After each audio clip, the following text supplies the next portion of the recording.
Here we go. Right. Hello, everyone. People are sort of arriving and joining as we speak, but we'll get started. Thank you very much for coming to today's webinar about humanizing complexity research through the complexity lens. I'm Richard Pinner, and with me we've got Ema Ushioda and Richard Sampson. Hello. Hello. Hi. And this webinar will be 90 minutes, and the plan is to make it as participatory as possible. We'll have lots of time for questions and discussion. But first, there'll be a short kind of introduction and explanation about some of the themes that we'll be talking about.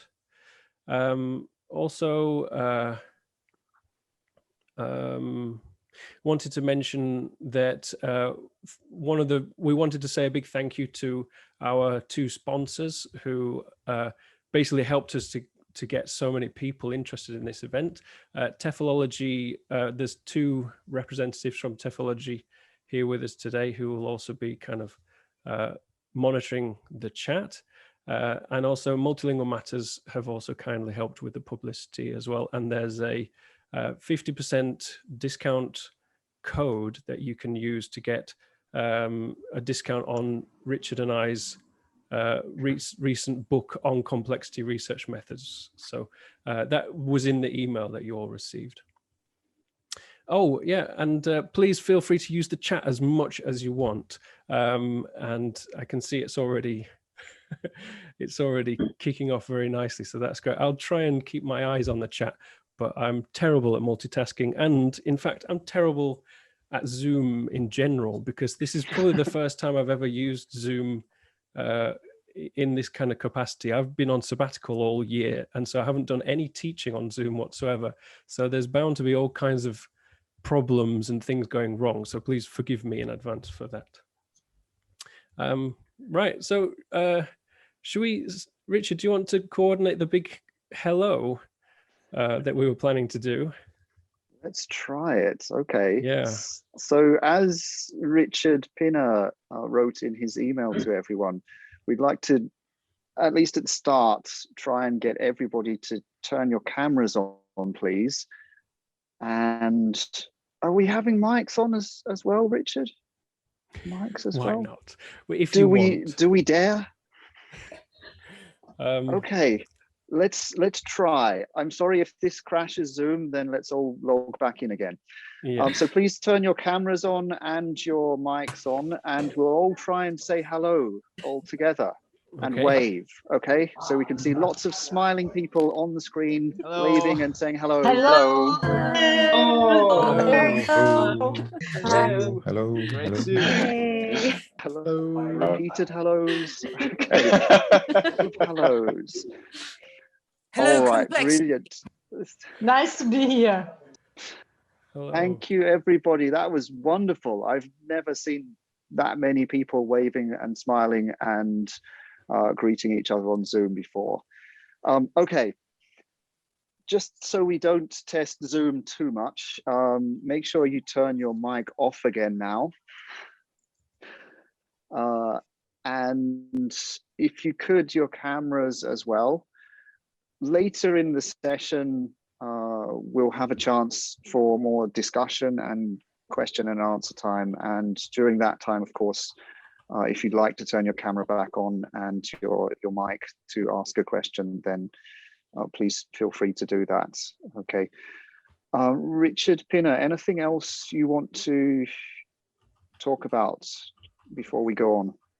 I was just going to say, as a continuation of the big hello, we could do a like, where are you, into the chat. So where are you in the world? And you could just post that into the chat, just to kind of make sure that no one can ever find anything again in the chat. Oh, hang on, I've got 10 people in the waiting room. I'm not doing my job as host. Sorry, everyone who was in the waiting room there. I'm getting a lot of beep beeps noises, which is like a little doorbell. So those people missed the big hello, but never mind. They can join in the chat hello. So please type where you are in the world. Actually, I'm not in Tokyo. I'm in Saitama, which is less fashionable. But I'll say I'm in Tokyo. Yeah, if I whisper it, no one will know. Right. So, shall we get started, Richard, with the introduction? Okay. All right. Yeah. So just let me share my screen and change a couple of things.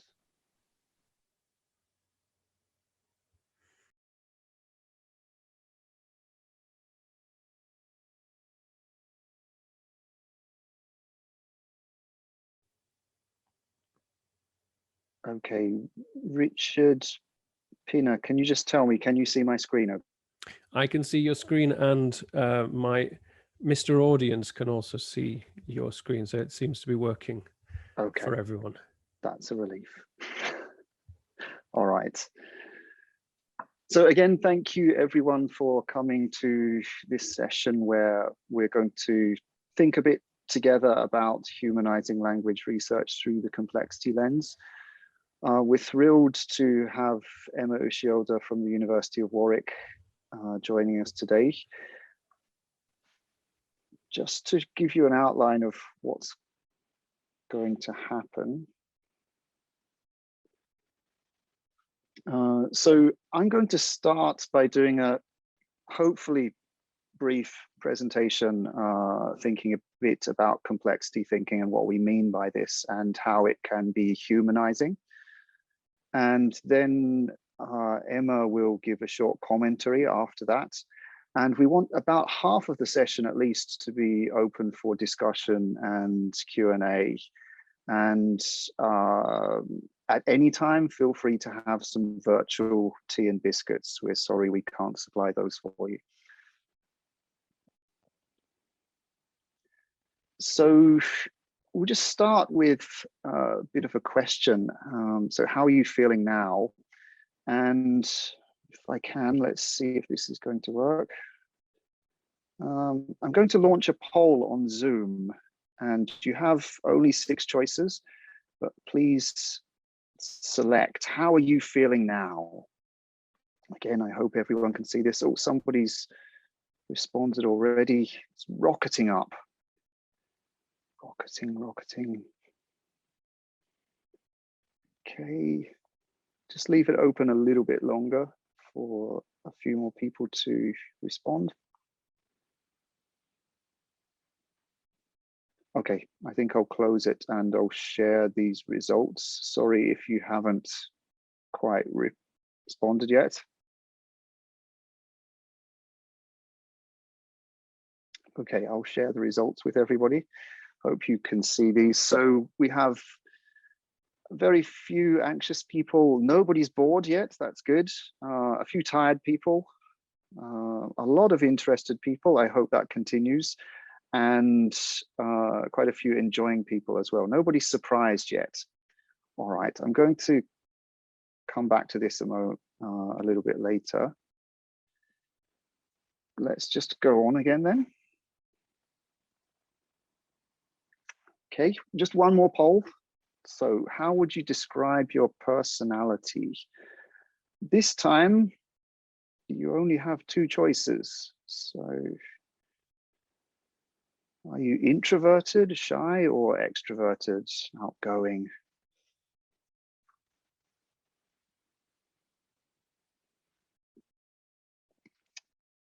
Wow, we've all got very good at responding quickly to this. Just leave it a bit longer. All right, maybe I'll close the poll now. And I'll share the results again.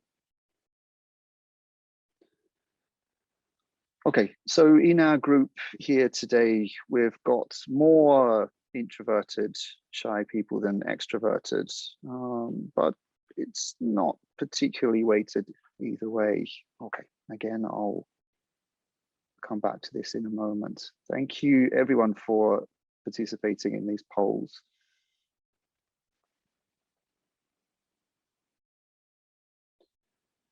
So of course, looking at personality and emotion, these are only two aspects of human psychology. But if we look very generally at past research into personality and emotions in SLA, firstly, while the connections between personality and L2 studies seem to make implicit sense, there hasn't actually been a lot of research done in that area. On the other hand, L2 emotion research has been around for quite a lot longer. And there's been an upsurge in published research since the turn of the century.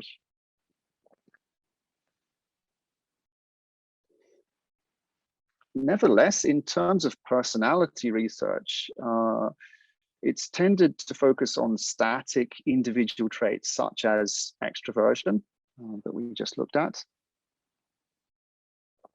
While emotion research has examined explicit emotions, overwhelmingly anxiety, and both of these kinds of research have ostensibly searched for the holy grail of linear connections to learning outcomes. And they've done this by using surveys to average one-time frozen snapshots across a population, so that we end up with the dynamic, individual yet social people in our classrooms looking something like this, or even more generally like this, in which we lose sight of any real people. So essentially, a lot of this research has been based on the paradigm of simplicity that Edgar Morin talks about. Sorry for my French pronunciation. So simplicity involves disjunction, which separates elements that are linked. For example, looking at distinct factors out of context, such as with the polls we just did, treating emotions individually, removing them from any kind of temporal context, or for personality, not considering how it might be expressed in specific contexts at specific times, or indeed change over time. Simplicity also involves reduction, which unifies elements that are diverse. For example, averaging over a population. Like if I said that on average, participants in this webinar are feeling interested based on the results of the poll, we would lose a whole lot of other people.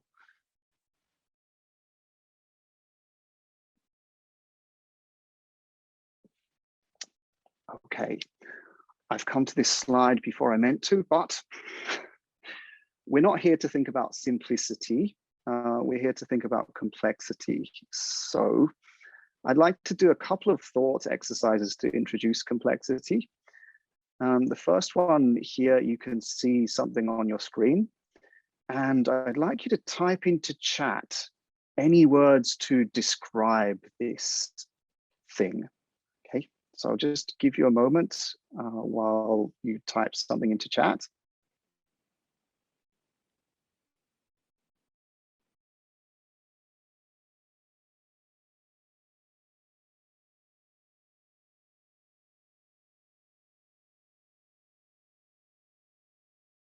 Okay, square, tiny, small, middle, square, off center, pixel, single green dot.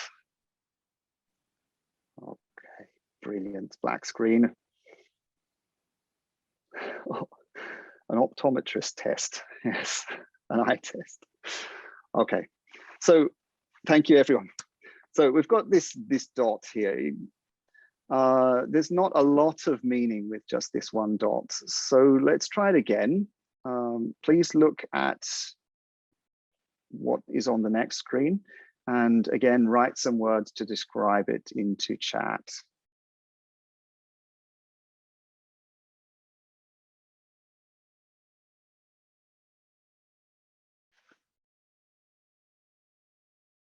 Lego figure, man with a hat, hat man, Atari man, robot. What's this? You're all very good at typing into chat quickly. I can't keep up whatsoever. Robot, a pixel man. old video games. Okay, thank you, everyone. So this time we came up with a bit more detail. So a fundamental understanding of complexity is that meaning arises through the interaction of different elements. It's the parts interacting in certain ways that comes together as an emergent phenomenon. Okay, so now we can see these squares interacting together, and we have a bit more meaning here. But once again, we can go further and understand more through looking at interactions with an even wider context.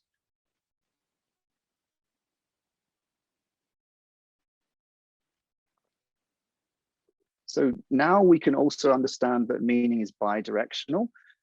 The parts interact further to give meaning at a higher level, but the higher level also gives meaning to the lower level. We can infer, because of the interactions with the context now, the specific meaning of this person shape. It's okay to cross the road.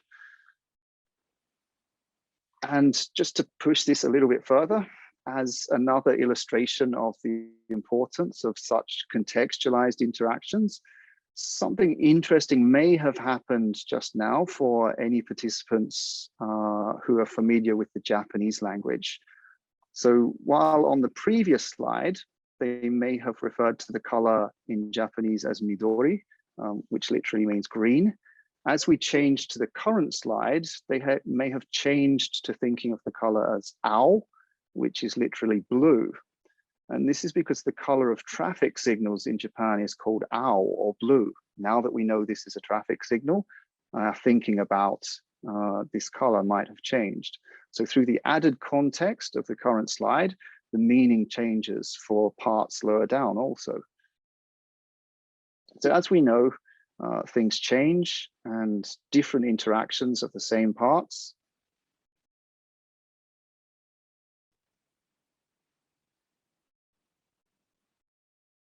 or changes in the configuration of the parts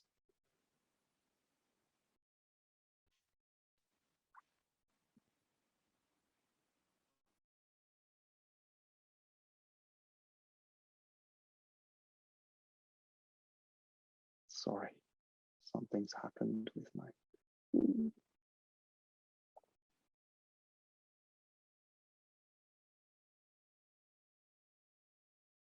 So as things change, we might have a qualitatively different emergent phenomenon.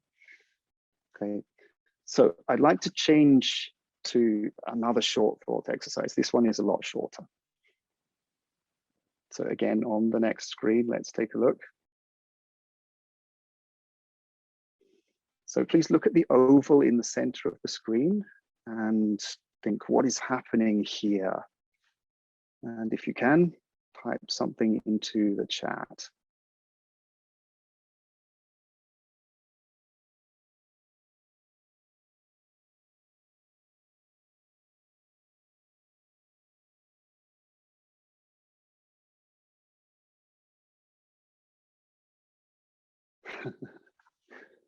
Pac-Man, smile, Easter egg. Jumping, yes, an animated GIF. Okay, thank you.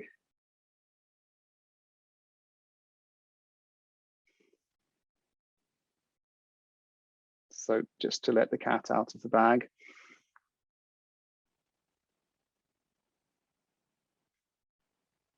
It's a GIF of a Mexican wave.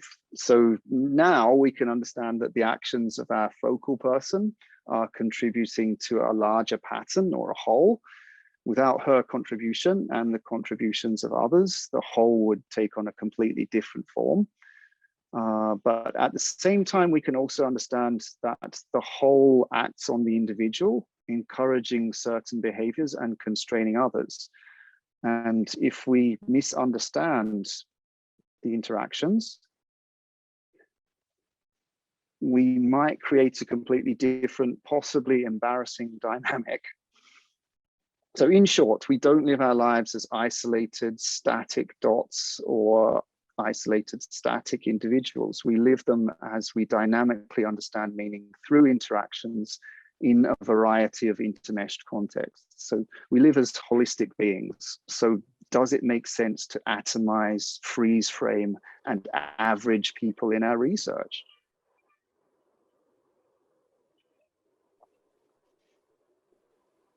So perhaps the most straightforward way to introduce complexity is as a fabric of elements that are woven together.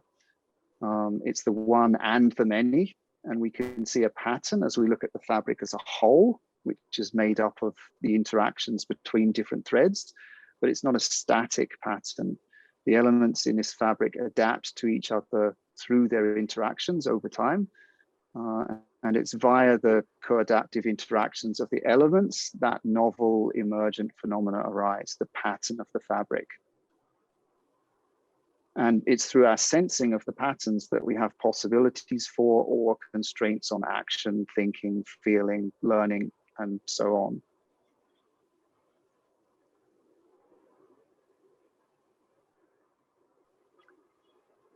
There are some dangers, however. So the most common way of talking about the patterns is as systems, as in complex systems theory or dynamic systems theory. And whilst championing the complexity approach, Diane Larson-Freeman and Lynn Cameron from their book in 2008, they also noted the possible tendencies towards a distancing effect or the dehumanizing of learners, such that we lose sight of the real people we are or should be thinking about in our research.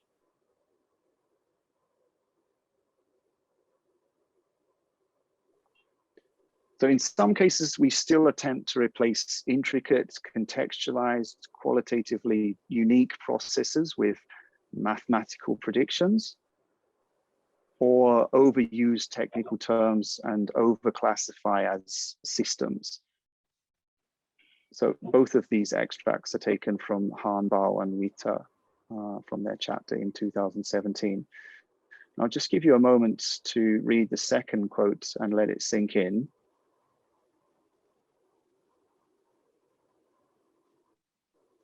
So I can well imagine the perplexed looks on the faces of the real learners in my classrooms if I urged them to keep their systems as open as possible, whatever that means.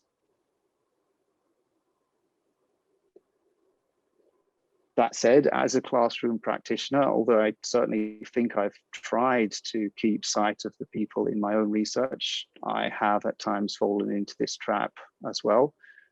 So from my 2016 book, for example, this passage here, obviously I'm talking about a class group. So why didn't I just write class group? I wanted to sound cool, so I wrote system.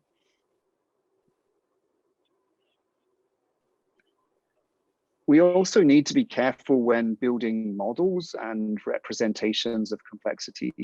So as with this example, again from Hanbao and Witte, we might be tempted to construct predictive models, which are once more based on generalized average learners rather than the idiosyncrasies of real people.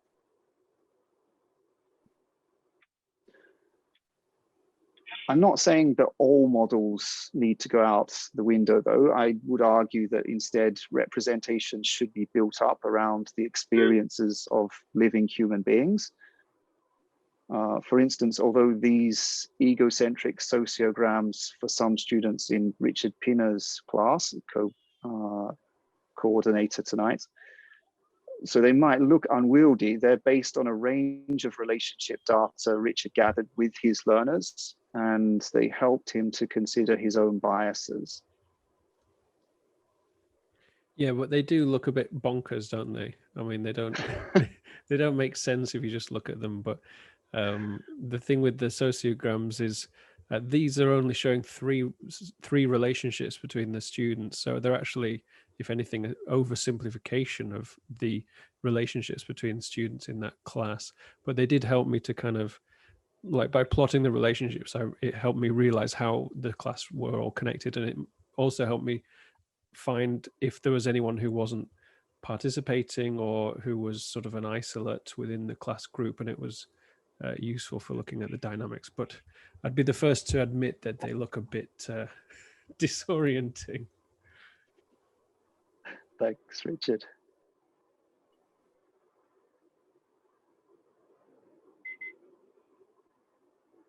Okay, I'll just get to a bit of a summary now. So complexity perspectives provide us with certain humanizing reminders. Firstly, if the different elements and different interactions of the elements give rise to divergent outcomes, we need to appreciate the qualities of individual human sense making in our research. Yet we also need to remember that these individuals interact to co-form the context of any social group, including learning groups, obviously, which further specifies future possibilities. And we haven't done an adequate job of taking into account the dynamic codependent emergence of psychological phenomena through social interactions. Complexity perspectives also prompt us to examine interactions in the context of emergent phenomena. So we need to look at dynamics in relation to particular contexts. So here the context could be physical, social, psychological, temporal. Regardless, we look at real world occurrences and consider the processes in their development in a kind of backward looking fashion. With so much going on, I don't think we can predict.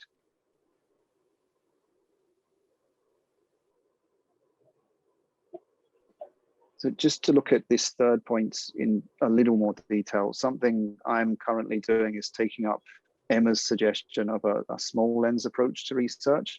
In my case, looking at the emergence of incidences of critical emotionality for my students during group activities. And I'm trying to intermesh various perspectives to give as much context as possible to these significant emotional episodes. So, for example, an individual student's introspective reflection on their significant experiences in a group activity. So that's the experiential context, including intersections with a variety of psychological aspects, not just emotion. And then the different perspectives on experiential context from the other group members, from their introspective reflections, but also analysis of the social group interactions via video recordings and transcripts with emotional observation notes, so the discursive context. And finally, the wider dynamic view offered by introspective and discursive data from previous lessons as well, so the historical context. And through all of this, I'm hoping to, and I am gaining more of an understanding of the way that the emotionality of my students emerges.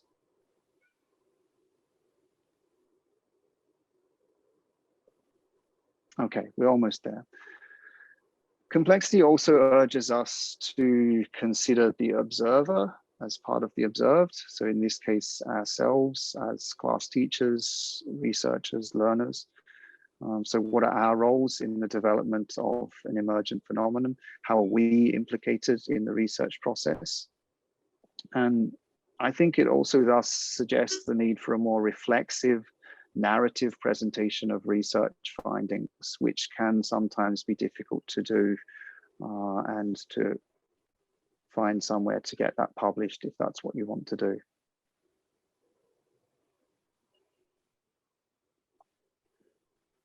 So finally, with all of this going on, we need to be modest. So knowing is provisional. It's an interpretation of people's lived experience. And there's a great quote from Diane Larson Freeman from 2002 in Claire Croucher's book on ecological perspectives. And I'm just going to read this out to you quickly. So this is not my words. These are Diane Larson Freeman's words. So she says, "We should not be reductionistic. All along, I've been chanting, look up, look down, look inside, look outside, look back, look forth. The point being that I think we can no longer just say that we've got it. And I'm not necessarily talking about the part we all do at the end and say further research is needed on this. This new perspective really forces us into a position of humility with regards to what we are looking at. It encourages us to recognize just how limited our current tools of analysis are and how much more there is to be seen.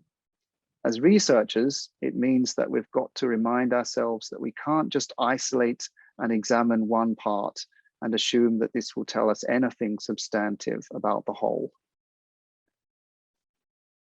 Okay, that's my basic introduction of complexity thinking. And just to quickly finish off, if you're interested in complexity more, then a few books you might be interested in, of course, Richard Pinner and my own book, edited book, Complexity Perspectives on Researching Language Learner and Teacher Psychology with Multilingual Matters. This is a collection of different chapters by different researchers, practitioner researchers from all over the world who kind of allow us to look over their shoulders as they're doing research using complexity tools. If you're interested, Multilingual Matters have very kindly given us a special 50% discount code as well.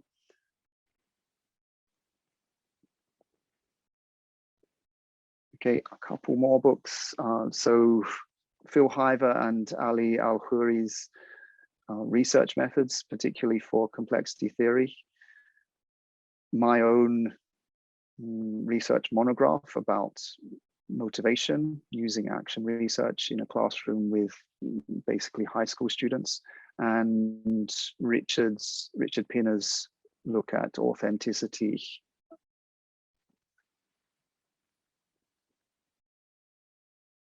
And just one more. So the book on the left is, of course, the classic general introduction about complex systems and applied linguistics. The book in the middle, if you don't know it, I thoroughly recommend it, Complexity in Education. It's from more general education perspective, but it's very pragmatic and philosophical. And has a philosophical take on complexity thinking as well. And then, of course, last but not least, on the right, Emma's recent book about language learning motivation, which actually has a subtitle which is not on the front cover. So it's looking at how we can make our language learning motivation research more ethical, which I think ties in with complexity and humanistic perspectives, I would hope. And that's it for me. Again, a big thank you to our co-sponsors, Multilingual Matters and the TEFLology Podcast. Thank you for your attention. I'll stop sharing. Great. Thank you very much, Richard, for that introduction. And just as we had at the end of our edited book, we'd like to invite Emma to share some wisdom, put the whole thing into a bit of context, perhaps, since that's your speciality. Thanks. Thank you, Richard. Can you hear me okay? We can hear you. Yeah. Lovely. Yeah. Okay.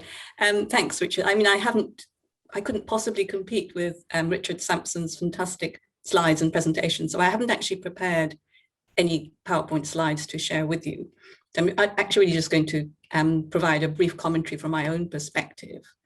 As someone, I suppose, who very much appreciates the complexity lens in our approaches to researching language learning and teaching, but I think I want to pay particular critical attention to some of the dangers or pitfalls that Richard highlighted, I think, in his presentation. So I'm going to focus my commentary around three interrelated questions, so you can try to remember these questions. The questions are: who are we researching? Why are we researching? And what are we researching? So three very simple questions. Who are we researching? Why are we researching? And what are we researching? So in relation to the first question, who are we researching? I think that as Richard was elaborating, one of the potential strengths of researching through a complexity lens is that we are much more likely to take that kind of holistic whole person perspective rather than a kind of reductionist perspective on the students, the language learners or teachers that we are researching. Because after all, when we adopt a complexity lens, we kind of recognize the organic interconnectedness of cognitions, emotions, behaviors, experiences, and so on within a person.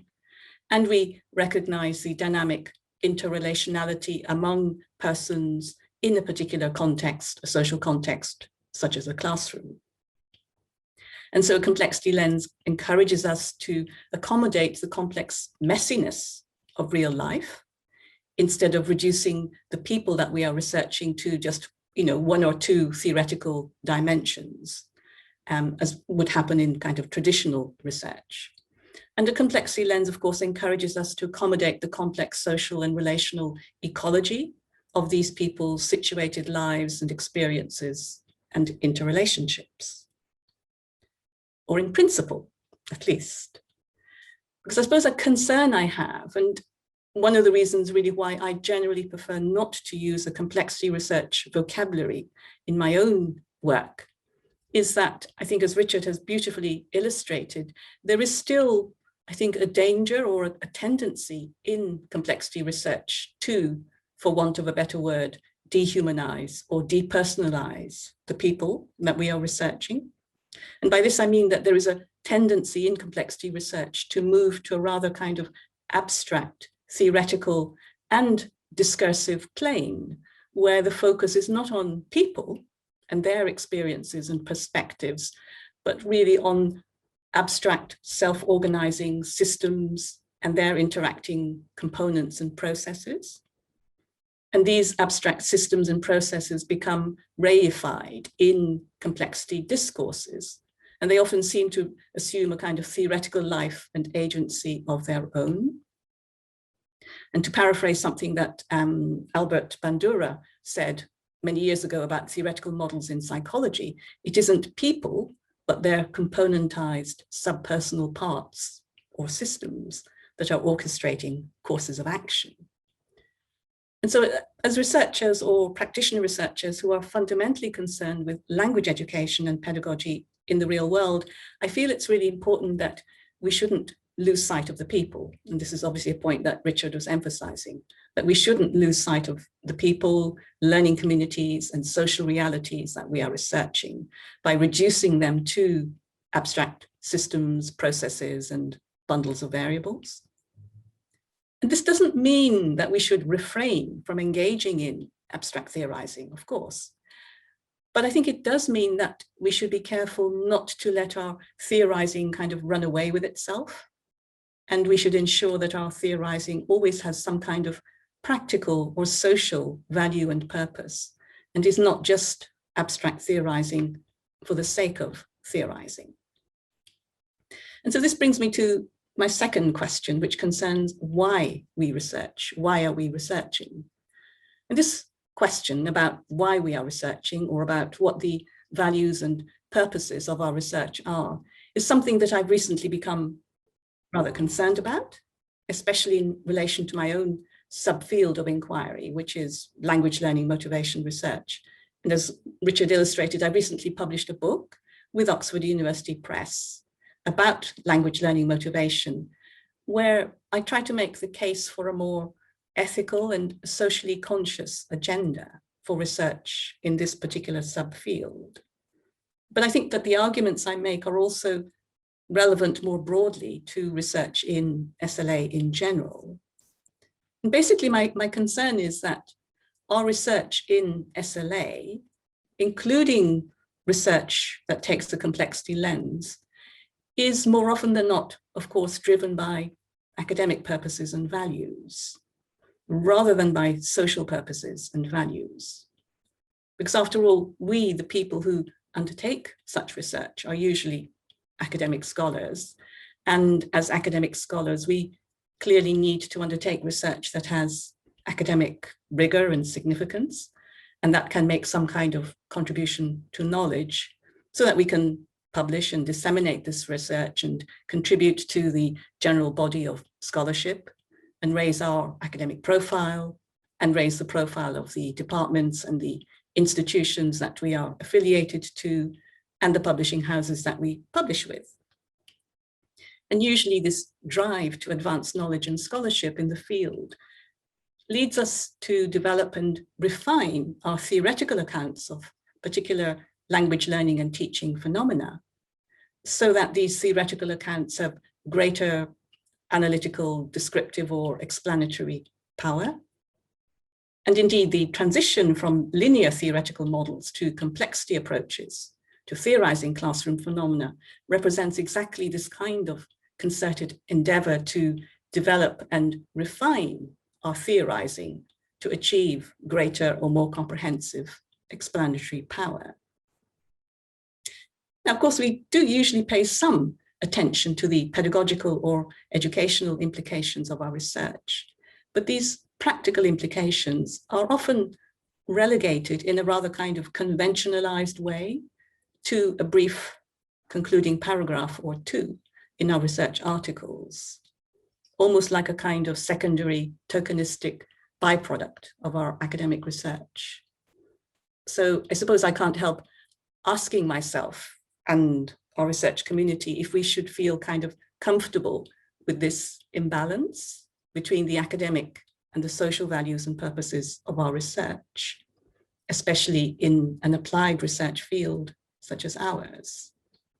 And so when it comes to taking a complexity approach to researching language learning and teaching, I kind of feel that the starting point for the research should not be a complexity lens in itself and what it might offer us in terms of our research agenda, but rather I think that the starting point for the research should be the issues, questions, and perspectives of the people under focus and their kind of local agenda.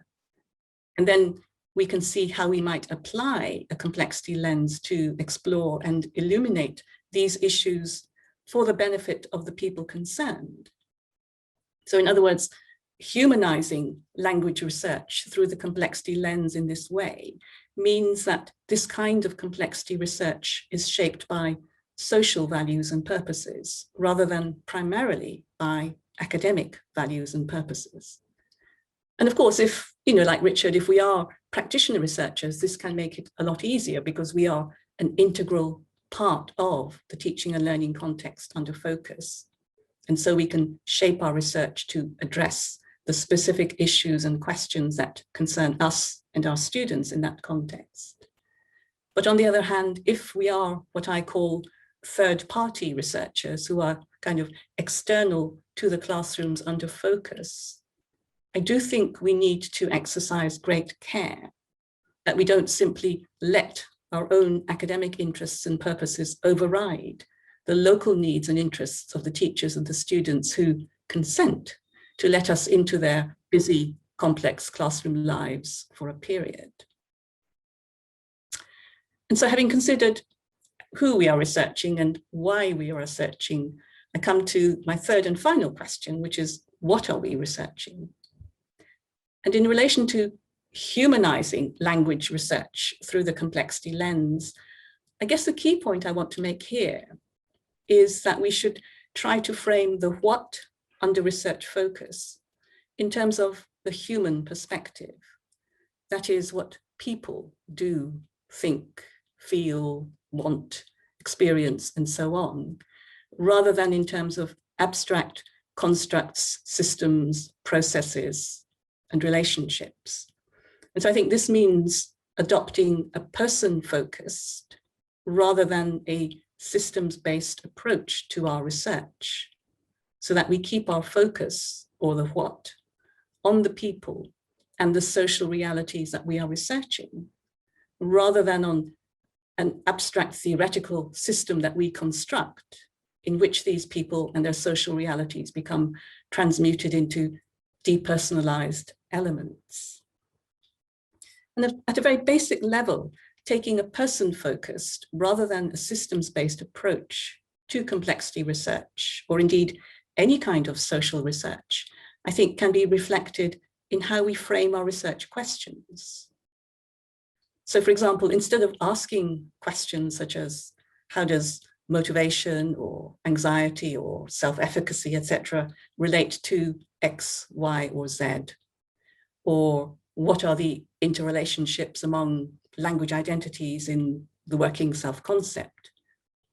So instead of framing research questions in that way, we might think of framing our research questions so that people, in other words, language learners, teachers, and so on, people and their experiences, behaviors, and perspectives are positioned as the grammatical subjects, agents, or patients in our questions. So for example, what kinds of social networks do learners form in a classroom? Or how do students develop and sustain positive group dynamics when working collaboratively on a project? So I'm not suggesting that this is necessarily how we must or should frame our research questions, but if we are concerned about humanizing language research through the complexity lens, I think it may be a useful starting point to think about how we actually formulate our research questions so that we keep the focus, or the what, on the human perspective and experience, rather than on abstract complex systems and processes. Thanks, Richard. That's the end of my commentary. Thank you very much, Emma. That was wonderful. So yeah, I think we wanted to have plenty of time for discussion, and both our speakers have done their utmost to get everything they needed to say said and done by this point. I must say the timekeeping is excellent there.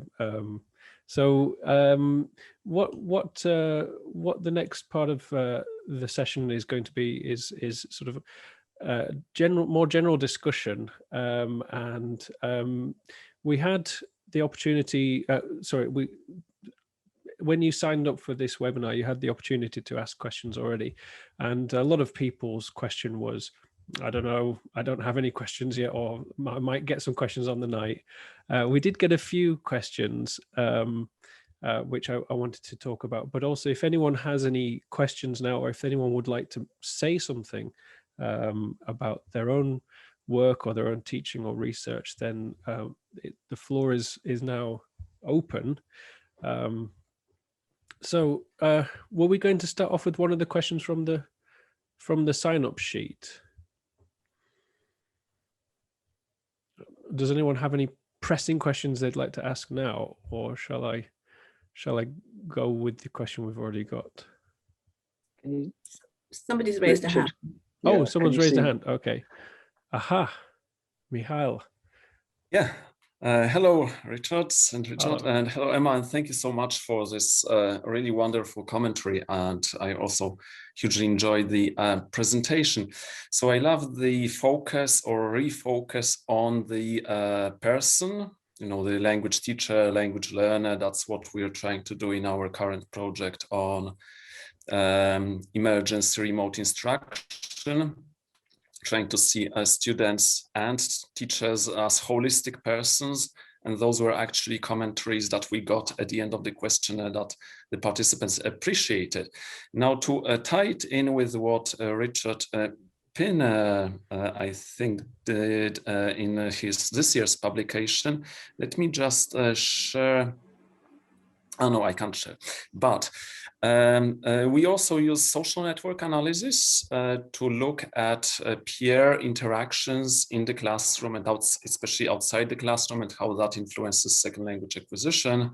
And in order to make it more learner focused than that, we also complement it with a qualitative component where we interview not just teachers but also the learners to get an extra perspective. And I was wondering whether you could comment on and advise how we would additionally make it learner focused. So I think a mixed methods approach with speaking to the individual students on top of having them fill out elaborate questionnaires is already meeting that goal, but we'd like to make it even more humanistic, so to say? Right, that's an excellent question. So, were you specifically asking me, or is it okay to kind of open that up to other people as well? Everyone, I think. Okay.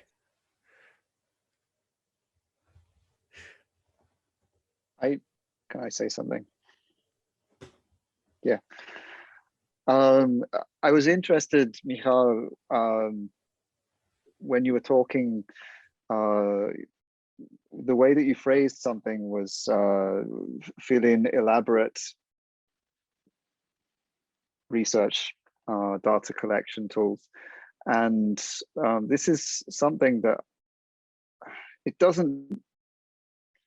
it's not going to answer your question, but it's on a tangent. So something that I've wondered about when I read some research, because my research is very classroom based. I do my research with my students in the classroom. And so I'm always conscious of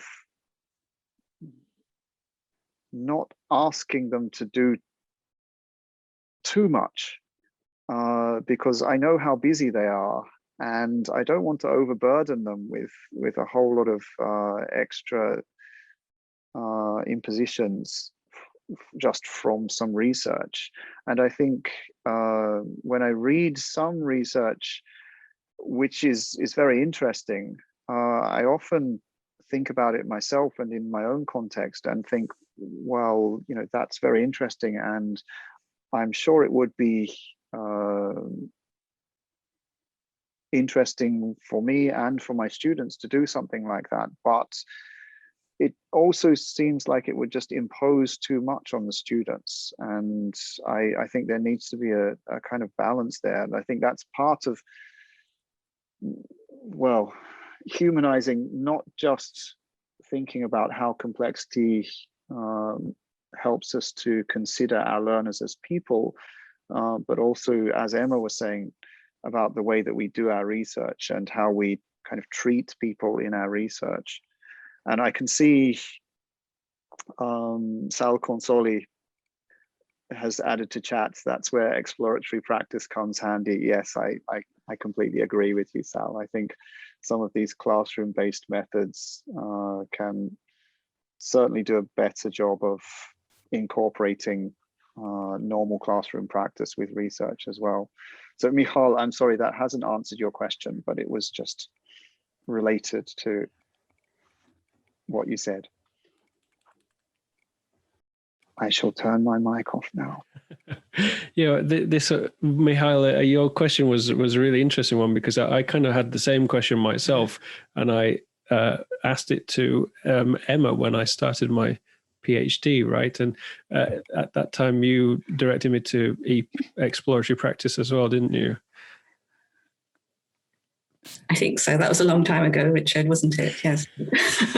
But yeah, but Sal has put it in the chat as well. But I think the idea, with the basic principle in exploratory practice is that the research tools that we use to kind of collect research data should also function primarily as pedagogical tools, so that there is this relationship between research and pedagogy, that they aren't two separate things. So anything and everything that we as teachers ask our students to do for our research purposes also have a pedagogical function. So it's actually an integral part of the teaching and learning process, rather than something extra that we ask them to do in order to collect data for ourselves. And I think that is a real concern in complexity research, because I think one of the things about complexity research is it does generally entail collecting a lot of data. So people talk about, collecting data from multiple data points and so on, and data from multiple perspectives, rather than a single kind of snapshot piece of data that, you would use in kind of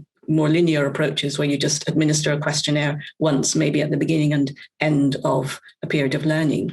With complexity research, we're trying to get lots of different perspectives and lots of data from multiple data points. And that is a concern, I think, if it becomes an imposition on students' lives.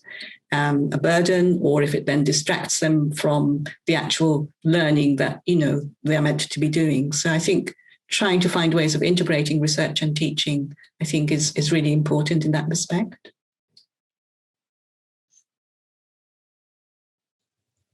Wonderful. Yeah, thank you so much. Thank you. So shall we, in the chat, there's been a few other questions coming in.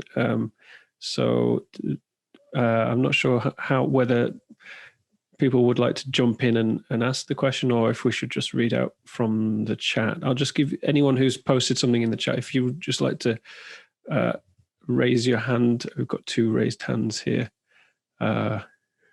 Guess it's going to be first come, first serve. If you want to just turn on your mic or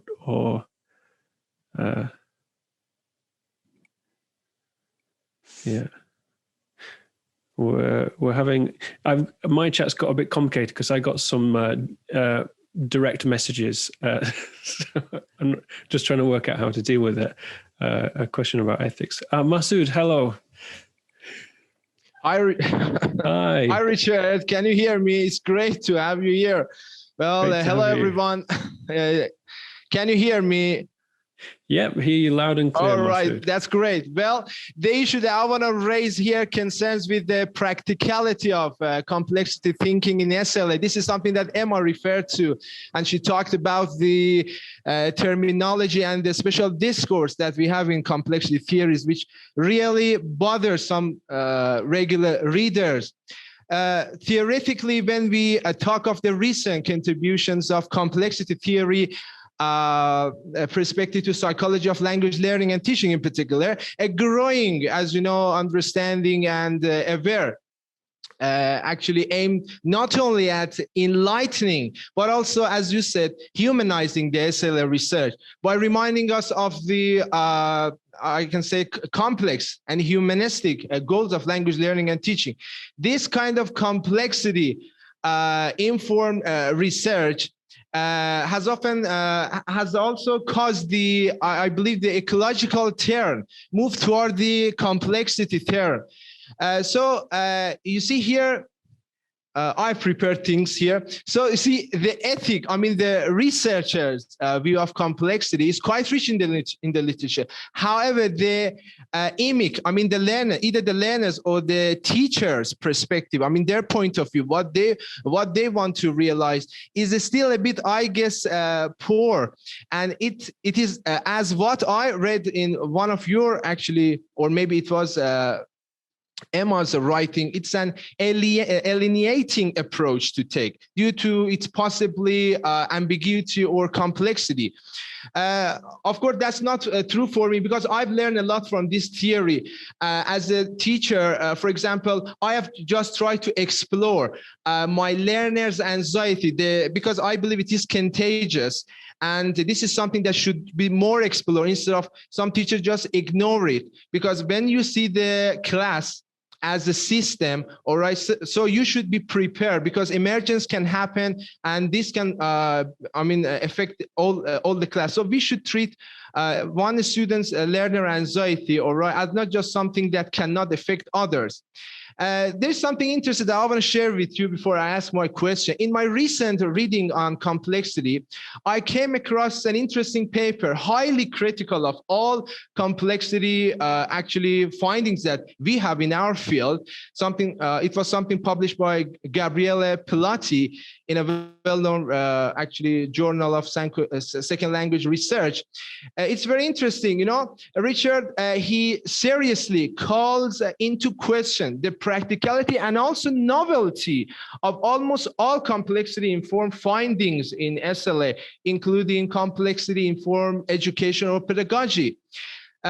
He even surprisingly welcomes any reductionist and more simplified approaches to SLA in order just to understand the reality of language teaching and learning much better. And he calls for proposing some models, some tangible, prescriptive models to be applied in a piece, actually meal fashion by teachers and practitioners. Now, Richard, my question is, how should the practicality issue be viewed and dealt with through the complexity lens that we're talking about? Because some researchers like Gabriele Pilati, they come up with a sort of, in my opinion, please correct me if I'm not, if I'm wrong, misconception about the simplified reality of language teaching and learning. While McAndrew says some in 1997 that nobody can find any reality without a complexity informed perspective in mind. So that's because yes, Emma talked about, that was great, talk about the discourse, which is really hard to understand and grasp. But should we stop things here or no? That's not how complexity views things for us. Sorry, I talk a lot, I think. No, thank you, Masu. That's a great question. And yeah, the practicality. I mean, I remember when I attended a conference, a motivation conference in Nottingham, that was to celebrate the one of the Multilingual Matters sort of first books dealing with motivation and complexity research by it's Dornier, McIntyre, and Henry. Edited book. So yeah, one of the things that came up every time we went to a presentation or every time you read one of the chapters in that book is how to do it, how to make it practical. It's all, it's great having, we want it to be complex and to have all these things in contexts. So everything that's connected needs to be included, but then how to actually do that and make it practical. So yeah, that's one of the problems I certainly had when I was doing my own research, just trying to cut it down and decide what was relevant enough to go in, but not too, not too sprawling. So would anyone else like to comment on this? Just making choices, I think, was for me the hardest thing, like just choosing what to put in and what not to put in.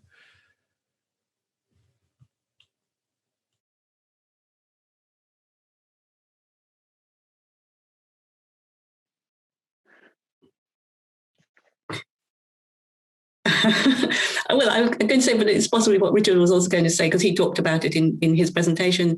I mean, my own take on it would be to keep, I talk about the small lens, to keep the focus really small, rather than try to put the whole world and his wife into your study. I mean, I think to keep the focus really small is a way of trying to delimit what it is you're trying to look at.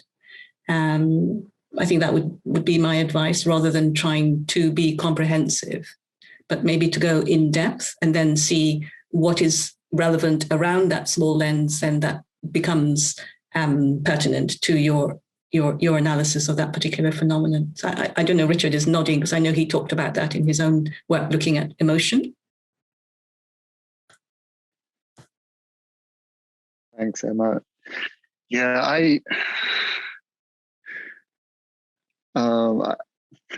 I'm going to connect it. Masood, you talked about the Palotti paper, and I only encountered it a couple of weeks ago, and then I re-encountered it in the last couple of days and reread it. And there are a whole lot of misunderstandings, I think, in that paper. If there's a reply, it's very top class journal. If there's a reply section, then I'd certainly like to reply to it. I think that something that was interesting in it, I still think there were problems with Palotti's arguments, but about generalization, or what comes out of complexity-based research. And I think that's something that Emma touched upon, was the fact that if we're looking at something very contextualized, very particular, and we say, in my classroom at this time, on this day, this learner had this kind of experience, and all these things came together for this learner. Then if we want to present that research somewhere in some form, then there's unfortunately a tendency to then think, well, we need to make it abstract. We need to go that one step further and to make it generalizable. And I think that's where the strange terminology of complexity comes in.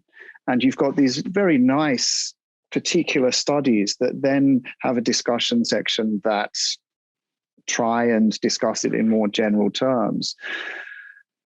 Do we go that far? Do we need to go that far? All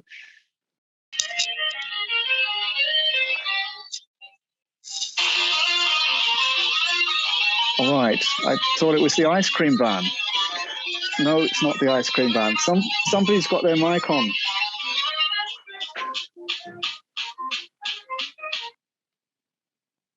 Okay. I got them. I don't know if that person did that on purpose, but if they do it again, they're going to get booted. Maybe they didn't like what I was saying. Yeah. But I think this is a constant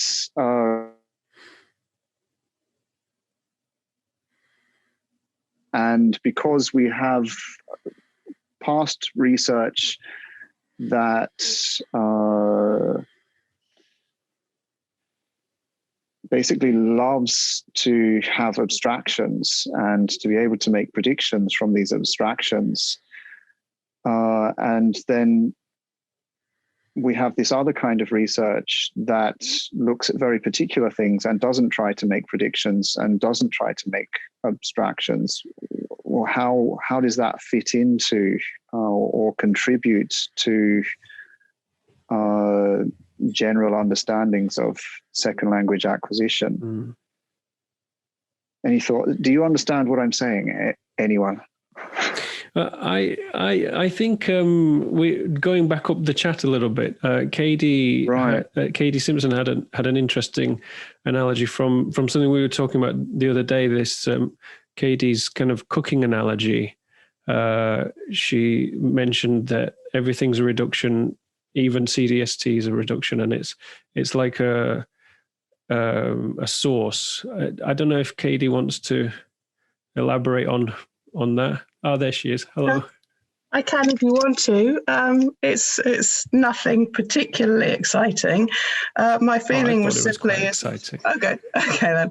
Well, yeah, maybe with a cooking fan for a husband, it's where it came from.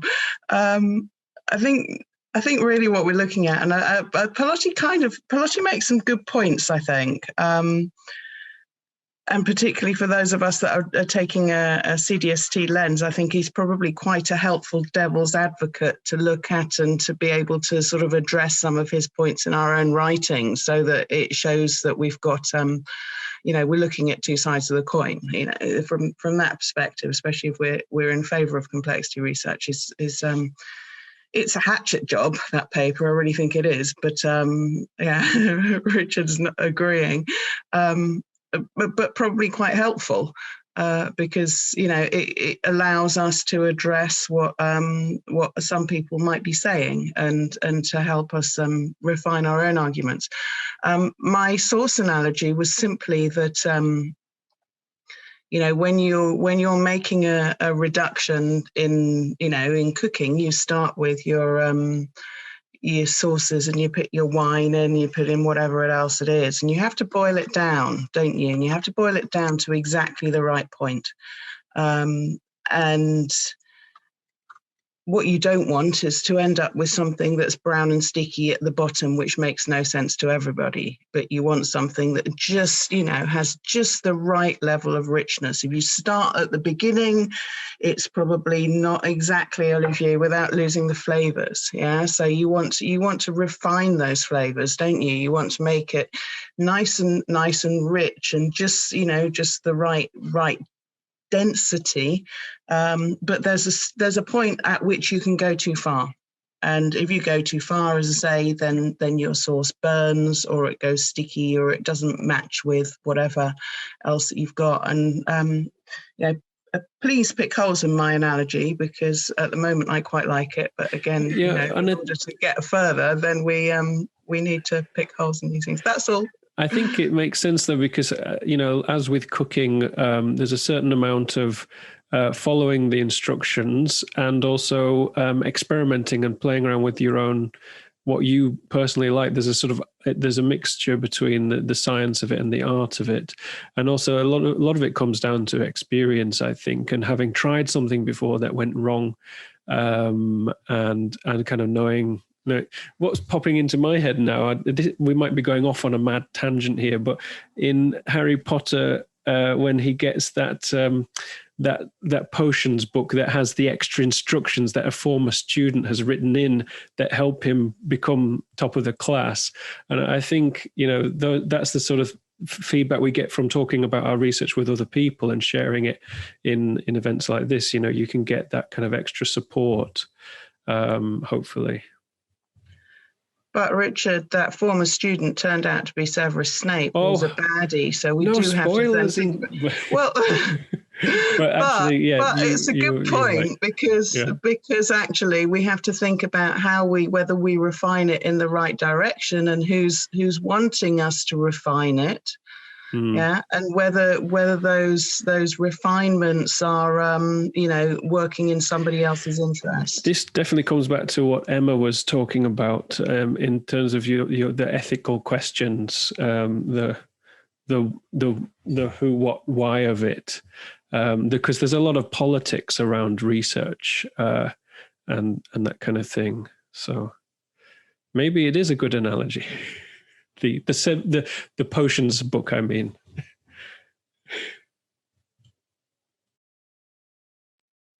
I think cooking has another good analogy, because if you think of replication studies, then basically a good replication takes the recipe of a different study, right?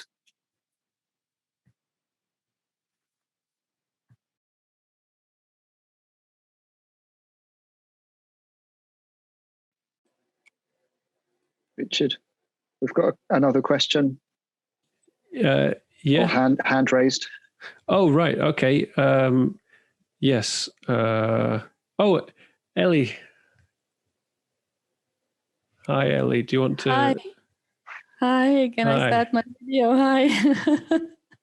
Okay. It seems that I cannot start my video. I was just meaning to say that the analogy about cooking works perfectly for me. So I work in Ecuador in a different context. I'm a Hungarian English teacher. I've been working for 40 years. And wherever I go, I make pancakes. And my pancakes are never the same. And I'm assuming that all over the world, people are making pancakes, and we still recognize them as pancakes of a sort. So when you contextualize your research and your teaching and your learning, the issue with classroom research and practitioner research is how far can you generalize it?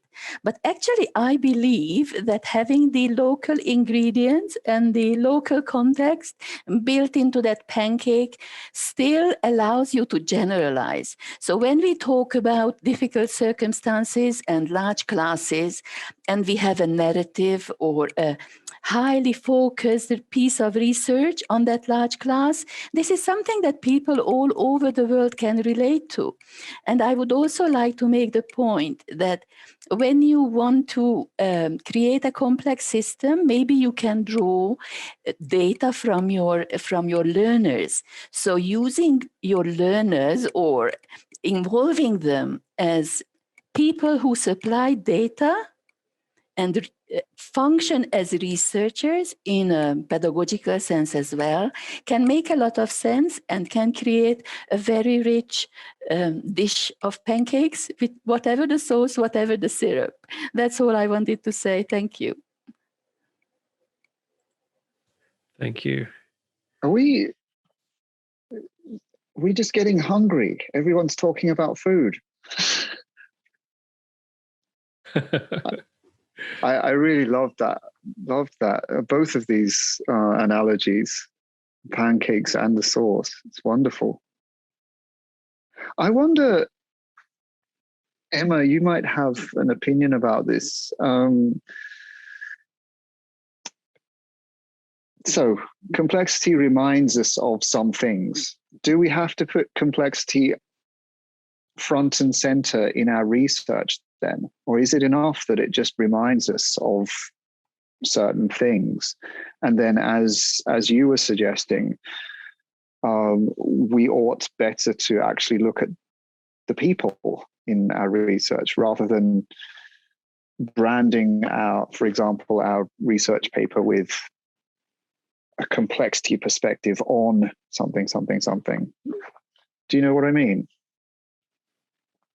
I think I do, Richard. I mean, that's my own personal preference. And I think that's why I said in my own work, I prefer not to use a complexity research kind of vocabulary, because I think my way of thinking aligns very much with a lot of the principles of complexity thinking. But because I am much prefer to keep the focus on people and their social realities, that I prefer not to kind of stray into that kind of discourse. So I would maybe we can use the word analogy, maybe draw analogies with complexity thinking, but I prefer, I suppose, to talk more in terms of things like, social ecology and so on, and thinking about people and their local social realities rather than describing that as a system. Because I think once you start talking about systems and state spaces and these kind of technical terms, there's always the risk then that you kind of lose sight of the people that you are really trying to understand better and trying to help as well. So I think that's my concern. But I'm not saying that it's, I don't think there's a right or wrong about it. I think it also depends very much on people's own preferences, researchers' own preferences. But that is certainly my own preference. Yeah. It kind of reminds me of something I said at the FOLM session, whenever that was, late last year, that when complexity was brought into motivation research, especially with the 2015 book, it seemed like everybody wanted to use as many of the terms as they could in their chapter to make it sound like they were doing complexity research. And I just wonder whether, and in the end, that turns things into more abstractions. And so I just wonder whether in the intervening years, there's been a bit more of a realization that complexity might be useful to underpin our research, to underpin our approaches to research and our thinking about what might be going on, but not necessarily make it so upfront in papers. I'm not saying that's right or wrong. I'm just thinking aloud. Yeah. Save me, Richard Pinner. Well, actually, I think Ellen is there with a question, perhaps. So perhaps Ellen will save us with a comment. Hi, Ellen. No, I'm completely gloriously confused, but in a good way. I really like the idea of focusing on people. I think that's good. But for me, I've got quite a strong ethical review board, and they don't like us doing things which might be invasive. And it kind of seemed like actually in Japan, Monkasho seemed to suddenly get very kind of, you're not allowed to keep data and you're not allowed to do things which might threaten face of students. And the place that I work certainly got it very, very seriously. So it took me about 9 months to get something through, which was really just looking at people's journals. So maybe I've taken it to heart too much, but very abstract approaches are very useful from that point of view. And also on the other side, if you're looking at something which is about autonomy or how something relates to ideology, it's terribly useful to have words to hide it in. So in some of the texts that I'm recently I'm reading, if you spell out the implications of what you would want for your learners, it possibly wouldn't get the government grant that you need. So maybe everything is kind of very context dependent. But maybe I'm arguing that you have to forgive the guys who make something a bit too abstract because they may have those kind of various pressures which mean that it's easy to take a refuge in abstraction. Now I'm going to hide and get back to the pancakes.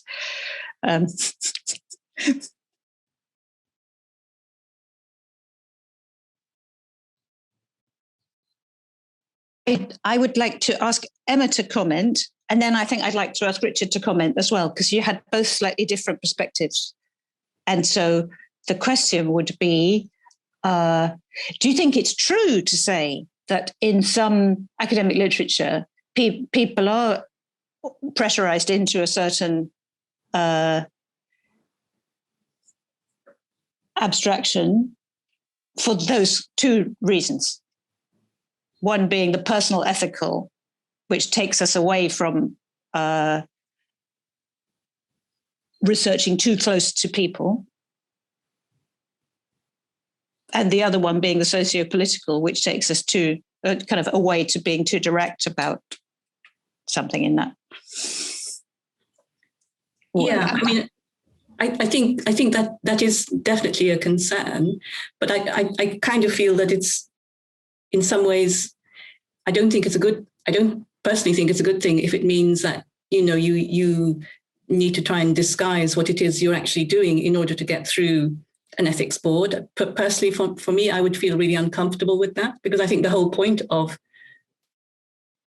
research ethics is that we should be fully aware and reflexive and thinking about what it is we're doing and how it might affect the people that we are researching and the consequences and so on. And if in order to get through, to get your project through an ethics board, you kind of need to gloss over that just so that you can satisfy the committee. I think personally, I would feel, uncomfortable with that from an ethical perspective.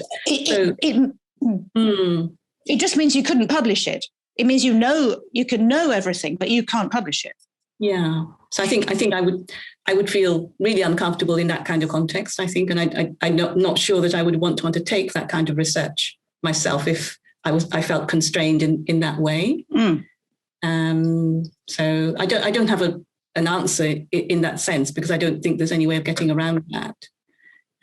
But I think it kind of raises a more general issue about also in terms of whatever kind of research that we're doing, how we actually represent the people, the participants and so on who take part in our research. And when we are actually writing up our research, and how do we represent their perspectives and represent those people in the way we actually write up our research, and how we represent our relationships as well with those participants. I think that is also a really important aspect of it. And I think that is an area where I think we don't really pay that much attention to, I think, in terms of the way we write and publish our research. I feel it is a concern. Yeah, I think we actually had this issue come up during my PhD research, and when we did our duoethnography, we've kind of talked about this because in Emma's writing, a lot of the points you make are the need to personalize and to include the learners as people, and then I suddenly had this kind of turning to the dark side moment where I thought to myself, well, what if people don't want to be too personal? What if we're asking too much of them in the classrooms to like tell us all about their emotions and their feelings and themselves, and they're like, well, I just want to learn English. I just want to sing the alphabet or learn enough to go and watch a football match, as was the case of one of my students who always sat at the back and was very reticent to communicate. And so we had this discussion, didn't we, Emma? And there's no straight answer to this, is there? We decided it was going to have to be kind of case by case scenario where you have to be very emotionally tuned into your class, and you have to very carefully consider the ethics of the research that you're doing. And I know Sal is very interested in ethics too, and he, this is one reason why he's a big proponent of exploratory practice, because exploratory practice is in essence it's trying to be a very ethical approach to research, where you don't ask the students to do anything that they wouldn't already be doing, and them being involved in the research as more than just the people that the research is done to, but actually being involved in them so that they actually might benefit from the research, they might be included in it, they might be, they sort of go along the journey in some ways. And I think that's a good way to address that. But I think ethics needs to be something that we build into the design of our studies, rather than it just being something that we have to kind of get through. But then the way that the boards are built, and all the sort of hoops you have to jump through, they're also problematic. So it's difficult on both sides, isn't it? I don't know whether Ellen. Yes, she was talking about Monkasho, so she must be in Japan. Certainly, I've noticed a bit of a change in Japan when I was doing my PhD research, and I was thinking about research ethics. I searched and searched for national guidelines on research ethics, and I eventually found a 2-page document. And I was doing my research through a university in Australia, and at the same time, the Australian national document on research ethics was about 76 pages long. Quite a visual way of seeing the difference in the importance placed on on ethics in human research at that time. But in the intervening years, I have noticed that there seems to be a growing awareness that, well, other than in the medical field, but for educational research as well, that we might actually need to think about research ethics in Japan as well. Correct me if I'm wrong, anyone, and I've just not seen the more detailed Japanese guide to research ethics.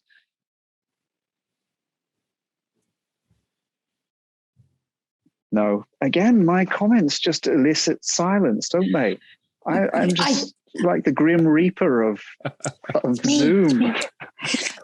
I think they may have brought out something in the last 3 years or so, because we've had seminars every year now, which are compulsory, and it's got a 24-page document, which is a print of a PowerPoint and something that we have to sign to say that we've taken it. So I think it tightened up sometime between 2015 and 2017.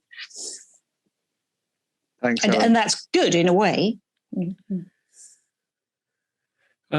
I've just looked at the clock now. I was looking at the chat, which is very near the clock on my screen, and I looked at the clock and I realized that it's 8:29, and we haven't even begun to summarize up, conclude anything. But then I don't suppose if I tried to now, I'd get very far either. But I think we need, unfortunately, we're running out of time, and I'm getting notifications from Zoom saying, shut up. So I just want to, if I can, just take a few extra moments of everyone's time just to sort of be the polite host and say a big, very heartfelt thank you to all our participants today.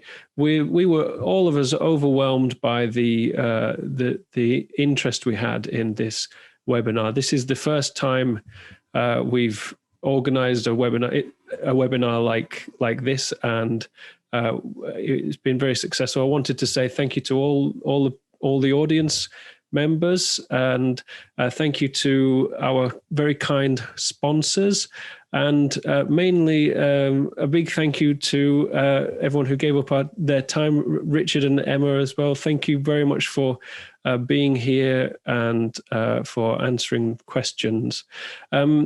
Basically, if you still have questions and you want to keep the discussion going, then you can always at me on Twitter.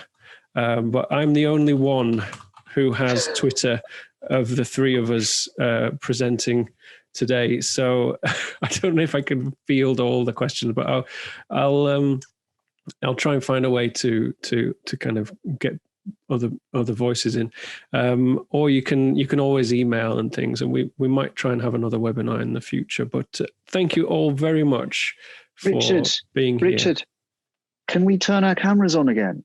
Shall we? I think a lot of people have joined with the cameras, just to say. So let's get cameras, and I'll take off the spotlights from us. Those spotlights were very made me very self-conscious. Actually, I don't know if you.